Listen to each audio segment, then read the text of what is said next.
They were out early one morning, panning in the stream for gold, surrounded by the rising mountains.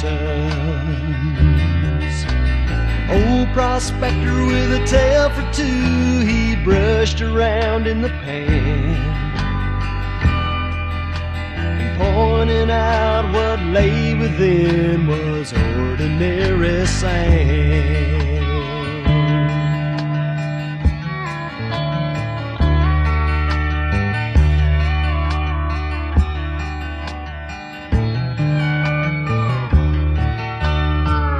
He began with his story about 20 years before,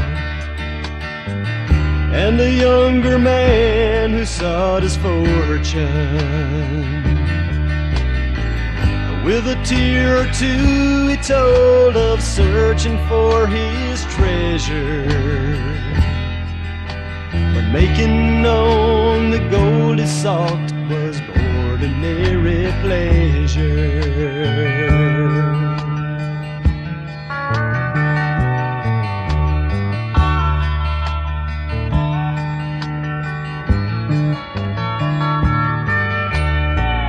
There were years of doing without, and there were years of plenty. He started thinking that life was never steady, excepting when the bills came in and he had no money to pay. Whiskey had never tasted better ordinarily.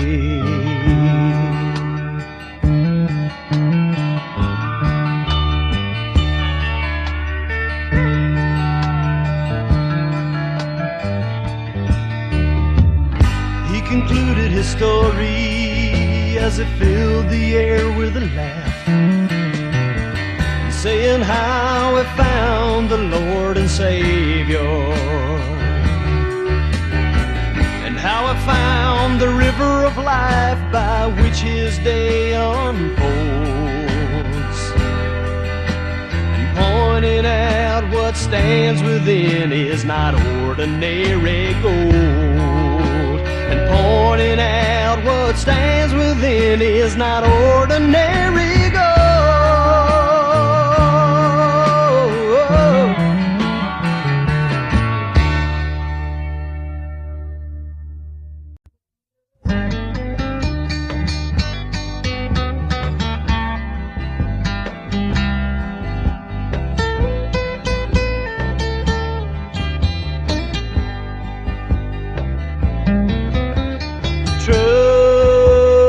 Trust in God, believe upon His promises. Through His word we can see His wonders, signs and miracles of His love. We can return His love with devotion, standing on His word before all men. We are His beloved and His chosen, walking in this life renewed with peace. Trust in God, believe upon His promises.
We can return his love with devotion,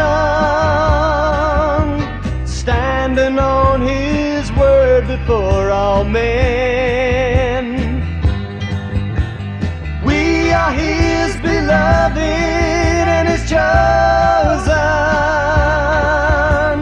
walking in this life renewed with peace. Trust in God, believe upon his promises. Trust in God, believe upon his promises. Believe upon his promises.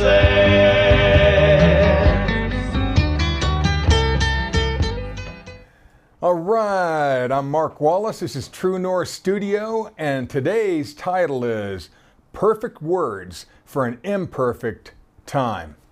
The world had gone mad since the death and resurrection of Jesus Christ, and the new Christians were paying the price. Times were hard, but times were deadly if you made waves. Waves were made.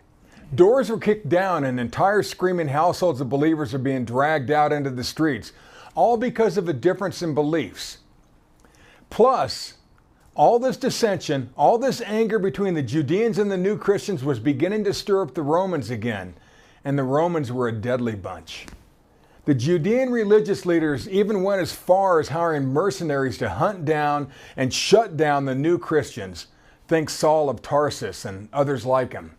Many of the new believers were jailed, livelihoods were ruined, the aggressive ones were slaughtered, anything to get them to shut up about their faith. A modern version of this extreme social silencing can be pulled from today's headlines. But a brand new type of attack had recently crept in through the back door, one that could destroy all that the Christ had lived and died for. It was sneaky. Like a cheap spy novel, some of the faithful believers were being turned, and they didn't even know it. Now for the first time, the believers were beginning to go after each other. Christianity needed help and needed it fast. Enter James and Jude. During these troubling times is exactly when the first two letters, the first two epistles inspired by God, were written by James and Jude. These first two letters that were written to the believers dealt specifically with how to thrive during the most dangerous and disturbing of times. Like those early Christians, we too suffer the aftershocks of war, riots, hate, separation, depression, fear, and natural disasters. We too feel the pain of an overreaching government, corrupt politicians, and prideful religious leaders. People are on edge, and that's just in my neighborhood. But no matter how badly people treat us, no matter how corrupt our society and government has become, no matter who tries to mess with our beliefs and our family, we can handle it. We can handle it because James and Jude gave us perfect words for an imperfect time. First, who were James and Jude? Well, James and Jude were two of the four brothers of Jesus. He had at least 3 sisters, and that made about 6 or 7 siblings. Mark 6:3 talks about that. Jesus came from a loud and busy house. James and Jude are the only 2 of Jesus' siblings ever mentioned by name in Acts or the epistles. You know, Jesus grew up with these guys. They did just about everything together, almost everything, until Jesus started coming into his own. When Jesus was 30, they watched in awe as he turned water into wine at the wedding up in Cana, his first miracle. But to them, Jesus had now officially become a freak show, a magical circus clown. In fact, for most of Jesus' entire earthly life and ministry, these 2 brothers were embarrassed by him and thought he was a little bit crazy. Mark 3:21, and when his friends and family heard of it, they went out to lay hold on him, for they said, "He's beside himself." James and Jude literally thought Jesus was insane. His brothers, they didn't believe him. John 7:5, for neither did his brethren, that's his brothers, believe in him. We all come from unique families, but can you imagine being raised with the Christ? Imagine hearing all those stories about your older brother. Jesus this and Jesus that, and the worst, mom with hands on hips saying, why can't you be more like Jesus? Jesus was a great kid, but being compared to him was exhausting. Needless to say, James and Jude were not chosen by Jesus to be two of his original 12 apostles. They knew the guys who were. James and Jude were not there when Jesus walked on the water, not there when he raised the dead, not there when he healed the sick, nor were they there when he miraculously fed thousands of people. But they sure heard about it and just shook their heads. The guy was a freak. They were officially embarrassed to Jesus. Everyone was talking about him. But after the resurrection and ascension and the amazing events of the day of Pentecost, something changed in them. They finally understood what Jesus had really been talking about. Finally. They both made him Lord. They both believed God raised him from the dead. They both spoke in tongues like all the other Christians were doing. Like Mom had always said, Jesus really was the Christ. He finally made sense to them. They had been raised with the long-awaited Messiah. Now, how cool is that? That's a quick snapshot on who James and Jude were. Now, why did people listen to James and Jude? After Pentecost, James and Jude were able to help the brand new believers in ways the apostles couldn't. Everyone seemed to gravitate to James and Jude. Everyone. Like off-brand toys, both men looked and moved sort of like Jesus. They probably walked, talked, joked, and interacted with people like Jesus. They'd gone to the same schools as Jesus, studied under the same rabbis as Jesus, and probably shared some of his same friends.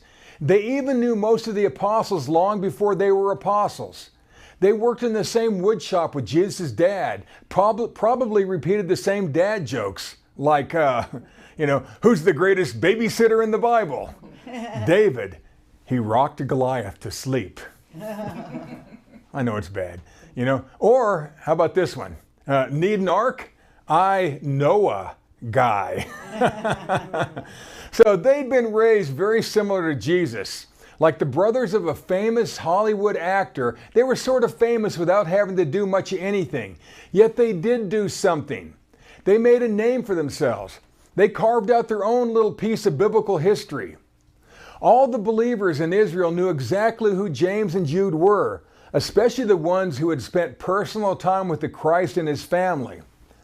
But James and Jude did something different than the apostles. While the apostles hung out in Jerusalem, handling things, they got out there amongst the people. James and Jude did.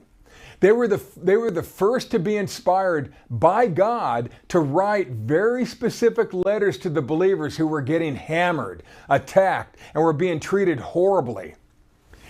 Their two short letters were the complete New Testament for the first 22 years of Christianity. There was no one saying it's Christ in you yet. Nobody said, I can do all things through Christ. There was no promised prosperity and health of 3 John 2. Nobody said you can have exceeding abundantly above all you ask or think, like Ephesians 3:20 says. There wasn't even one single gospel to reflect on the life of the Christ. A mom could read the entire New Testament to her children in 30 to 40 minutes. There were no letters from Paul, nor Peter, no Matthew, Mark, Luke, or John, no book of Revelation to wonder about. There was no book of Acts or 1 Corinthians 12 and 14 to help the disciples understand their gift of Holy Spirit. There was no book of Timothy to help them keep the faith, all the while being viciously attacked from within. The letters from James and Jude were it. They were it. Paul, the greatest of the persecutors, had just recently become a brand new Christian, Acts 9. But Paul had not written a word yet. He was a spiritual babe at this time. The world would have to wait 10 or 12 more years for Paul to start writing. Jesus' favorite sidekick, Peter, just recently led some Gentile unbelievers into the power of the new birth. They even spoke in tongues. This totally upset the apple cart and blew the Judean believers' minds, Acts 10. A Gentile getting born again? No way. It would be almost 20 years before Peter started writing. James and Jude were written during the Acts 11 time frame, maybe 41 AD. Together, the books of Jude and James was an early version of the doctrine, reproof, and correction Paul later implemented.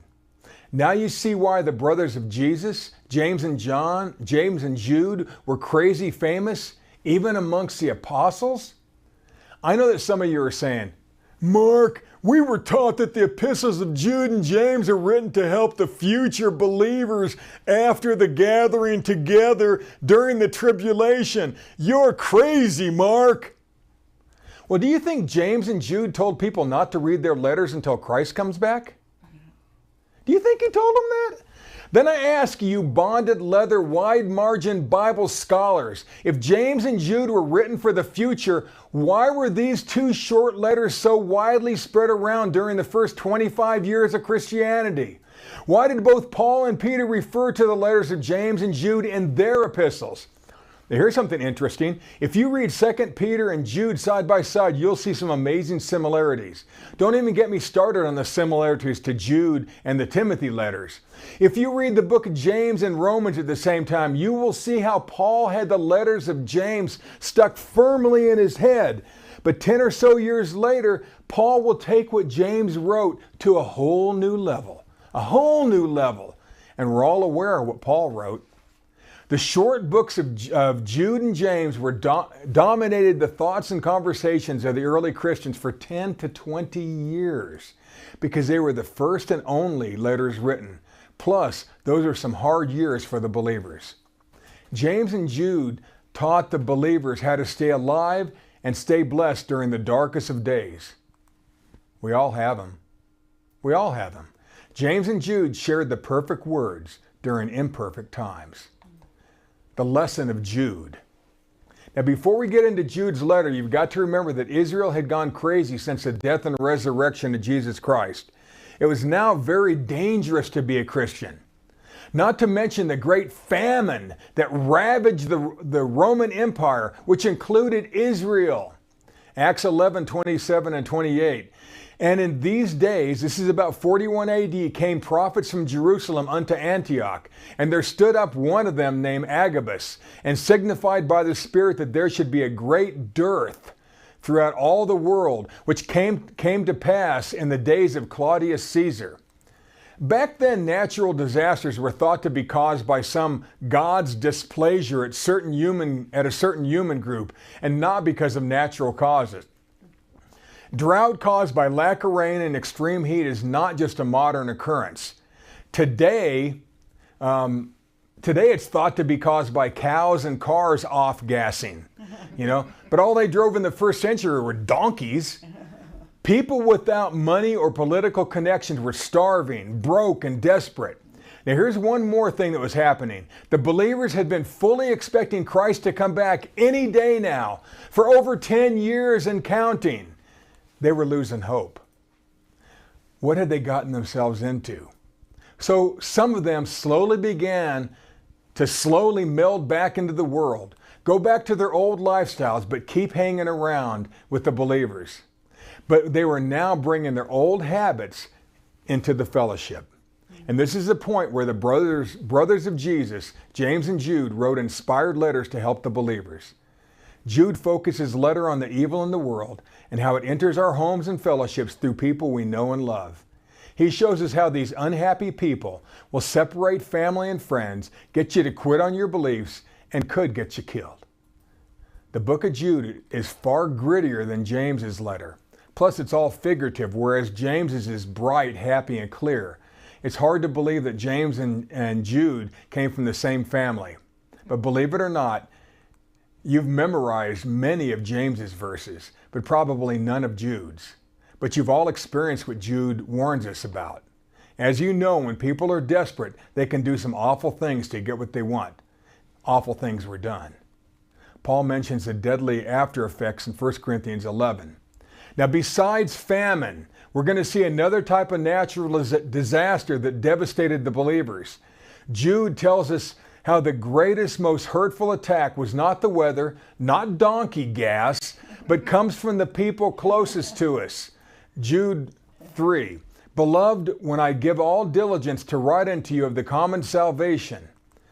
Okay, now what this is saying, Jude really wanted to write about the joy of being born again like his brother James did. He calls it the common salvation. Now verse 3 continued, it was needful for me to write unto you and exhort you that you should earnestly contend for the faith which was once delivered unto the saints. Deep down, Jude knew that he needed to get the believers to fight for their faith, to earnestly contend for their faith. Where James saw the beauty of being a believer from a Space Force, heavenly perspective, Jude thought more like a Navy SEAL, all up in your grill. At that time, things were tough in the Roman Empire, but times were deadly if you were a Christian. Jude will warn the disciples of a hidden danger that had infiltrated their fellowships. You'll all recognize it. You've seen it your whole ministry life. Jude uses multiple examples over his 25 verses to say similar things. We'll focus on two very telling verses. Division was already beginning to happen within the new Christian fellowships.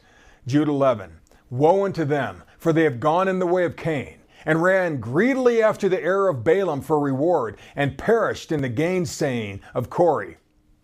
First off, who is he talking to? Who's he talking to? Well, he's talking to the believers here. Jude, the brother of Jesus, is now describing how some of the Christians were beginning to act. He describes them as three biblical good guys turned villain. You've all been affected by these three types of people. People who will use you to get what they want. This next verse tells us that we'll find these people at church or some fellowship. These are people you know. They're people you know. Verse 12. These are spots in your feasts of charity. When they feast with you, feeding themselves without fear. A spot is better translated an underwater rock or a reef or an iceberg that rips a hole in your boat. You start sinking before you even know what hit you. Think Titanic. Now, my wife calls them dangerous people. You all know that person at work or church or in your social group.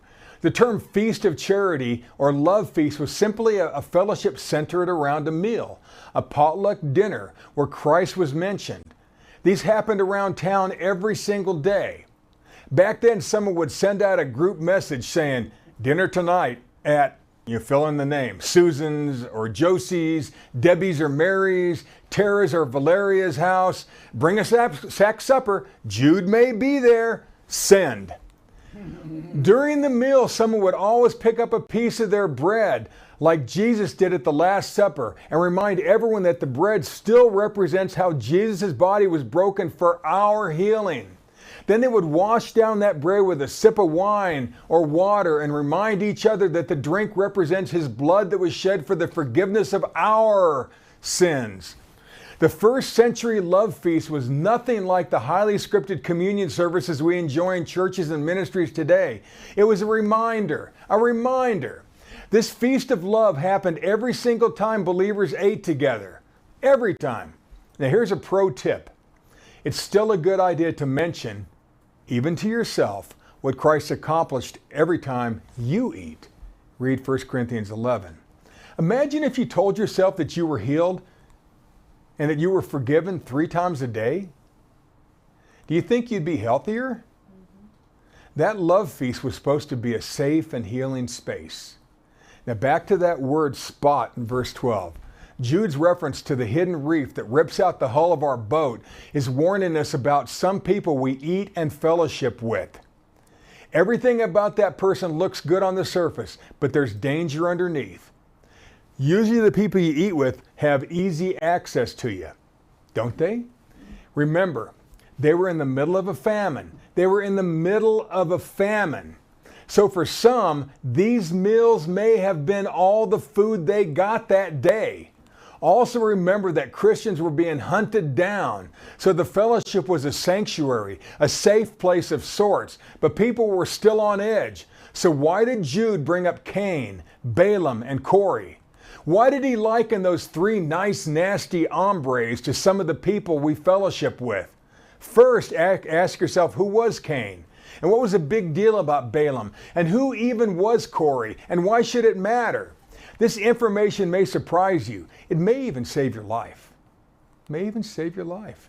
First, the way of Cain, jealousy. Verse 11, woe unto them, for they've gone in the way of Cain. Now we all know that Cain was the first child born to Adam and Eve. He received all their love and attention. They taught him right from wrong. They talked about the mistakes they'd made that got them kicked out of paradise. They raised Cain to love and acknowledge God. He grew into a great kid until he wasn't. Eve had a second son, Abel. This kid was really, really good.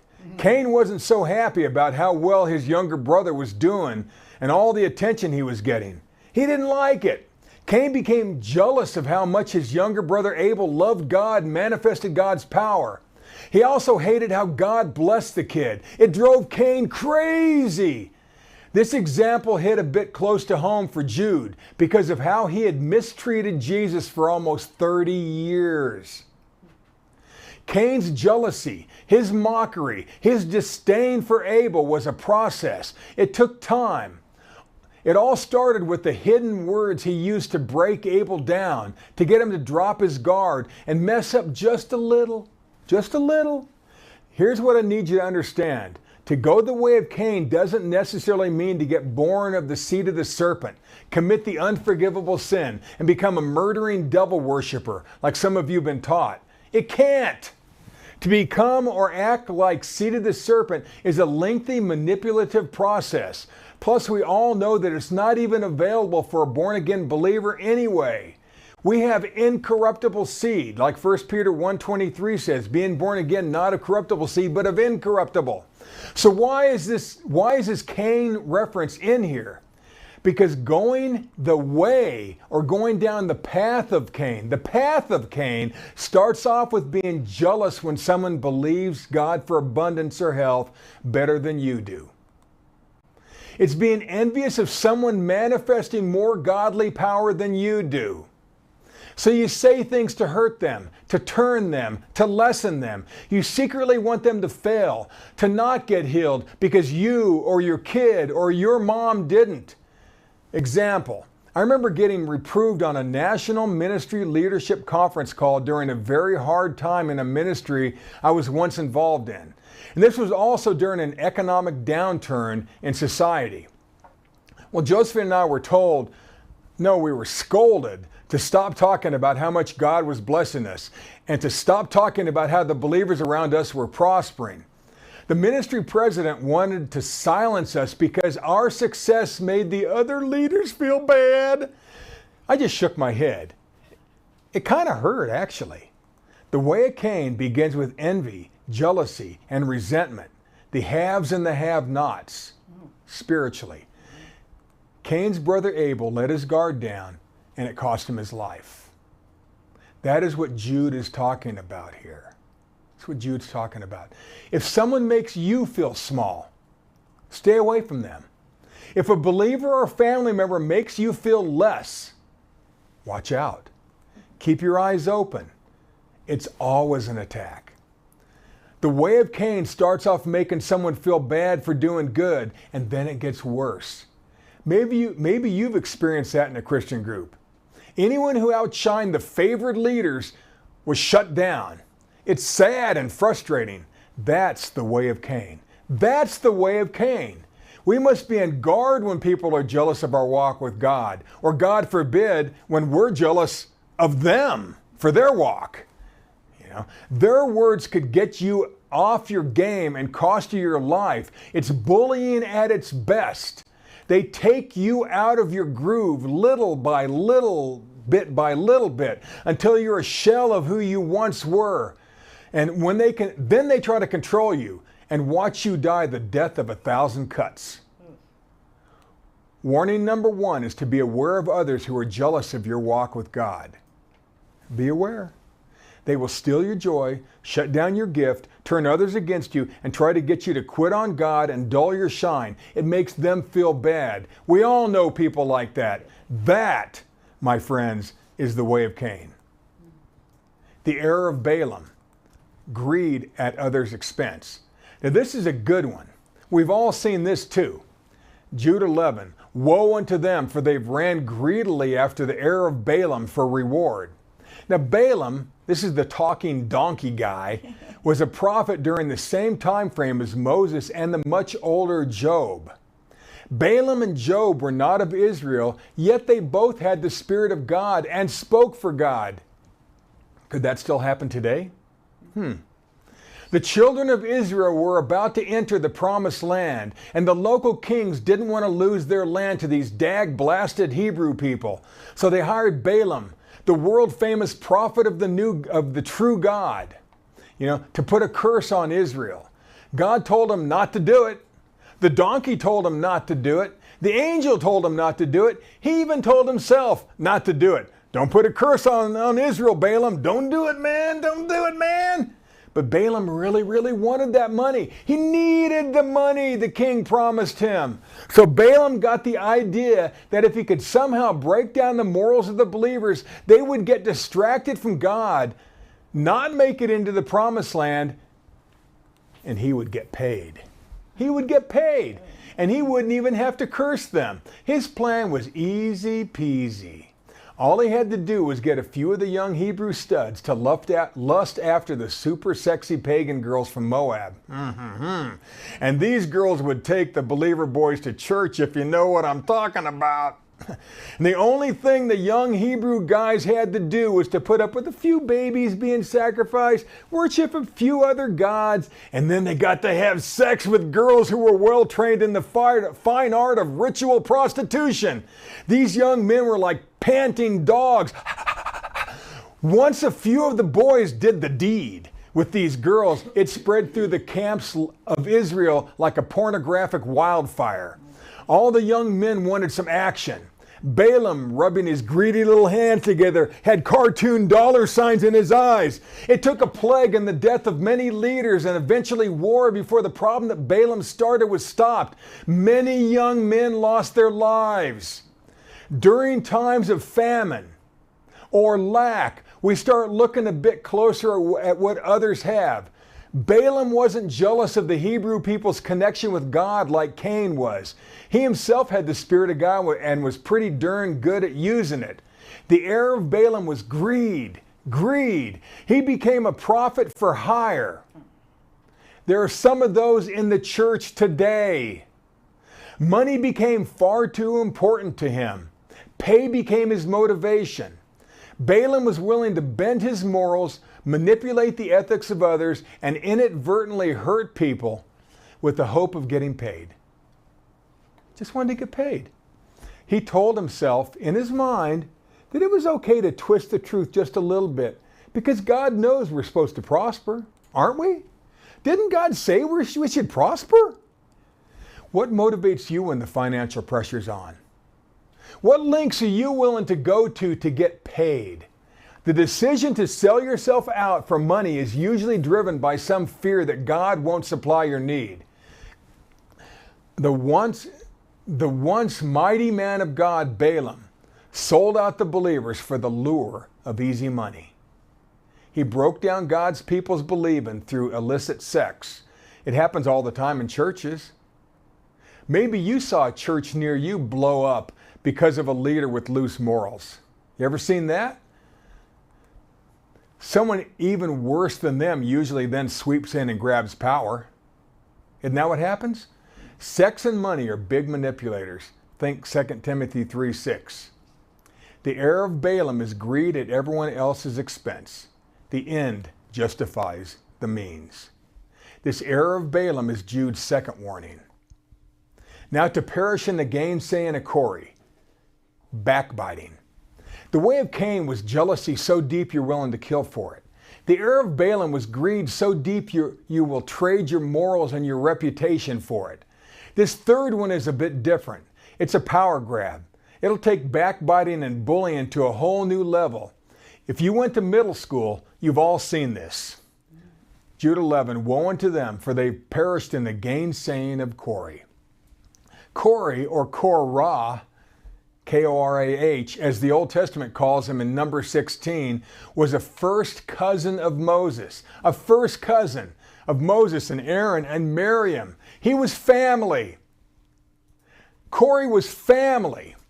He was also a Levite, a specially chosen and well-respected servant to help Moses lead the children of Israel.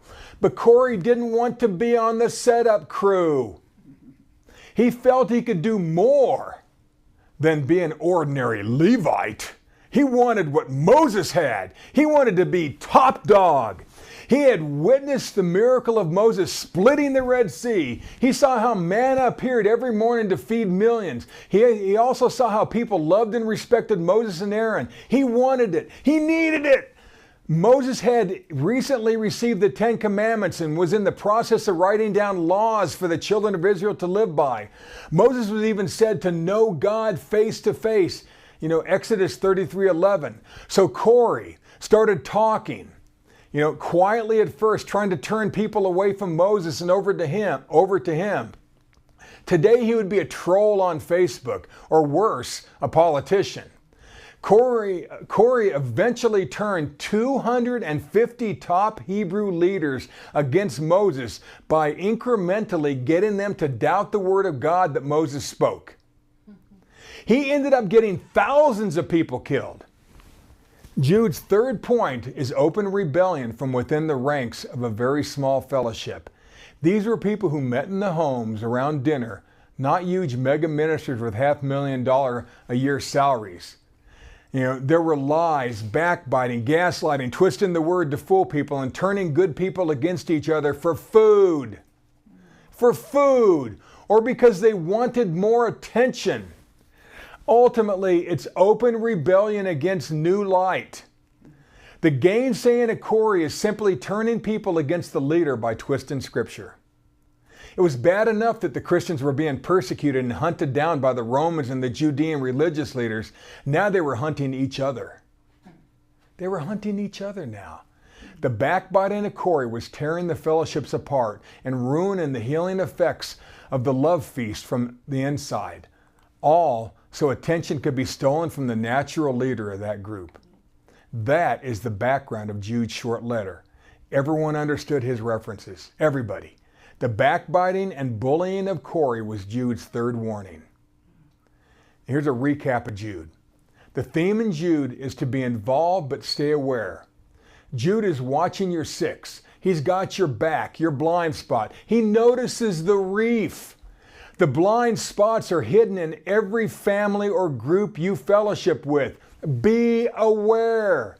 Be aware. We must notice it. Notice them and not get taken advantage of.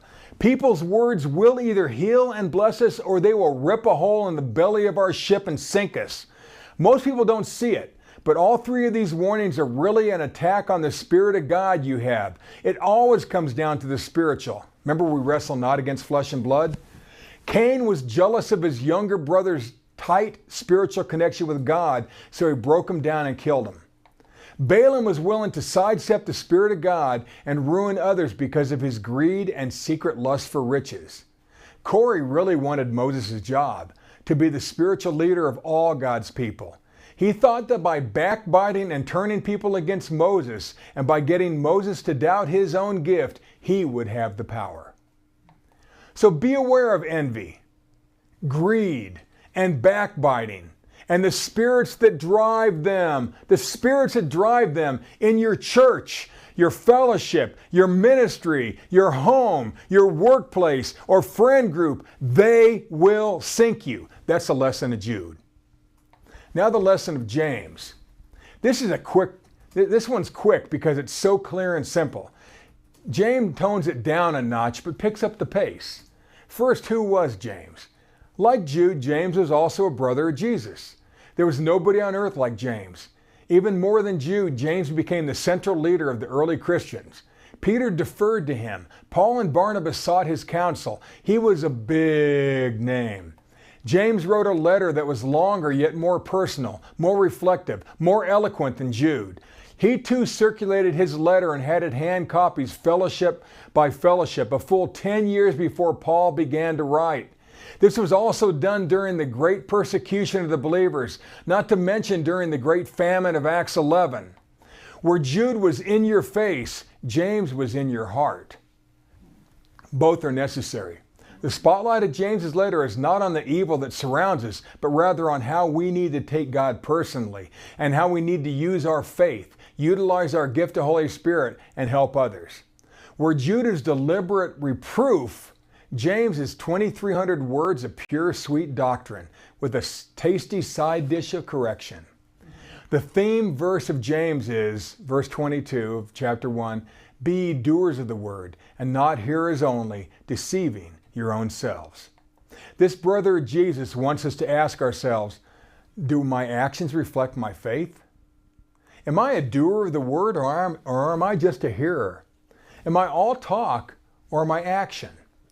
James teaches us that faith is not supposed to be abstract. Faith or belief should be real world and real time.